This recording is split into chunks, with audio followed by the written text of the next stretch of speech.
Listeners, we've got Wyatt Roy, our federal member for Longman, on the line from Canberra.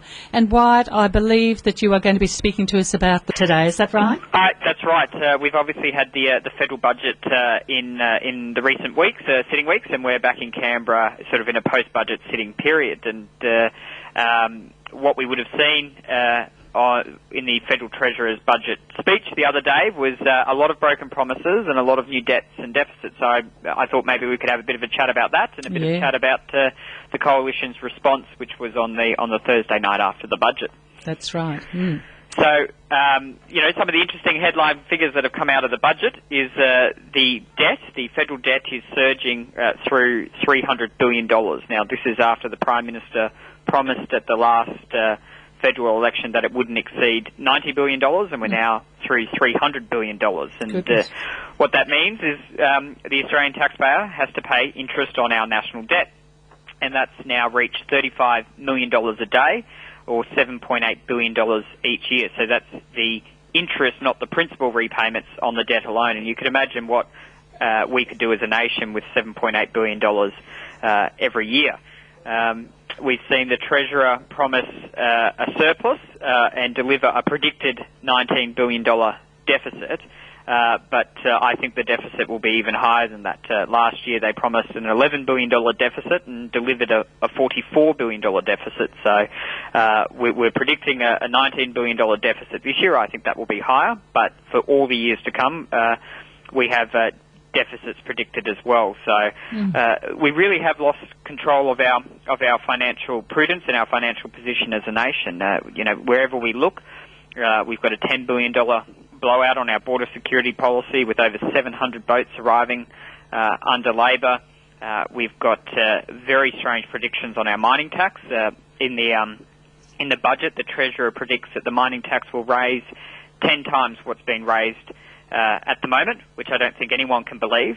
And they're saying that the carbon tax, which actually goes up on July 1, as all of you would know, it's a new financial year, and I'm sure we've all enjoyed paying the carbon tax for the last little while. Well, that's going to increase on July 1. They're predicting that when it goes to a scheme that's tied with the EU, that it will raise just over $12, yet the EU price is $6 at the moment. So I don't know where they're getting that prediction from as well, but it is really quite a terrible situation that we've gone from a situation under the Howard government of $70 billion in net assets, very large surpluses, to now paying $35 million a day simply on the interest before we start repaying the principal on the nation's debt. On the $300 billion. $300 billion of debt overall.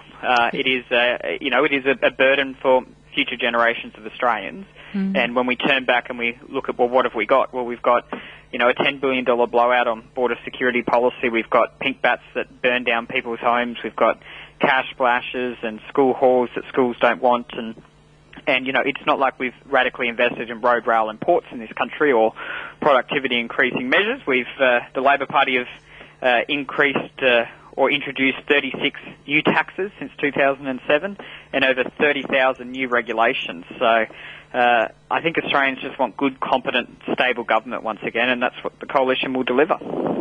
Well, we're certainly looking forward to that if that's how it turns out, Wyatt. Yep.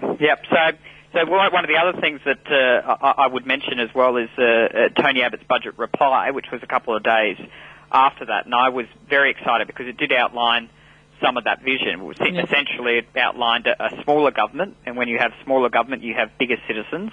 And we will, if we're elected in September, abolish the carbon tax. We will abolish the mining tax. We will remove $1 billion of red tape every single year.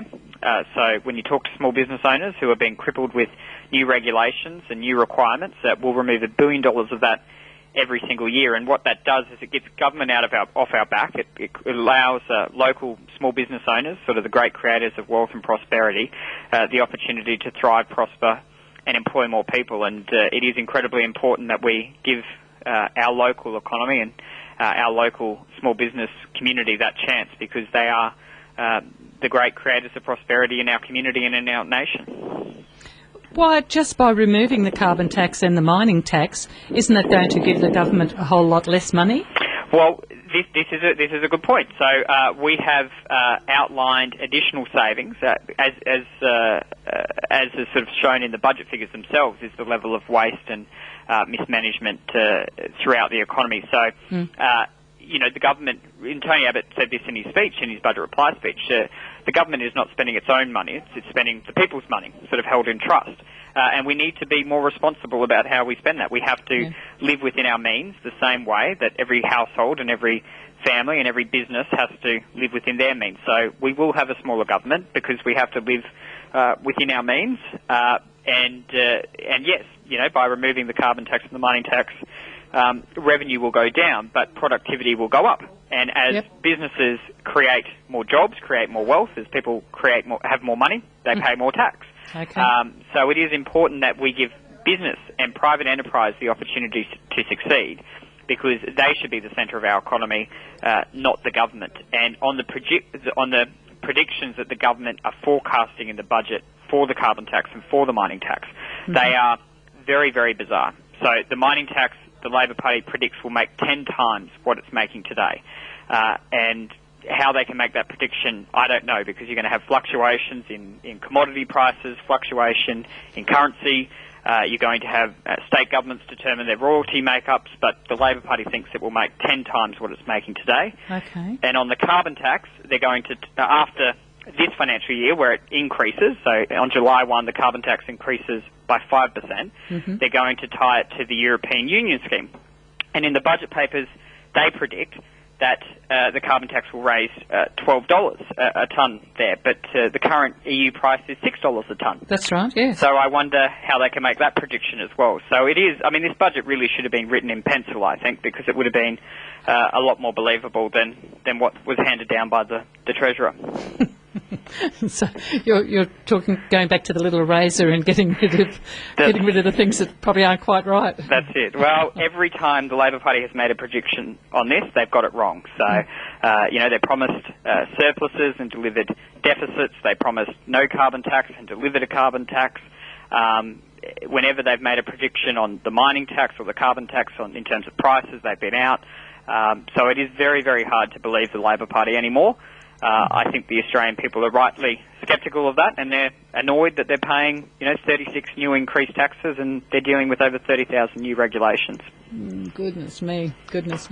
Now, just one off the cuff, Wyatt, last week was a little bit of a kerfuffle there, wasn't it? I think the Prime Minister was suggesting that possibly Tony Abbott should write in pencil as well. Yes, well, there was a bill that the Labor Party wanted to bring before the Parliament, which would have increased public funding to political parties. Now, my personal view is I don't think that's something that we should do, and I certainly made it very clear in internal party discussions that we should not support the Labor Party in this measure.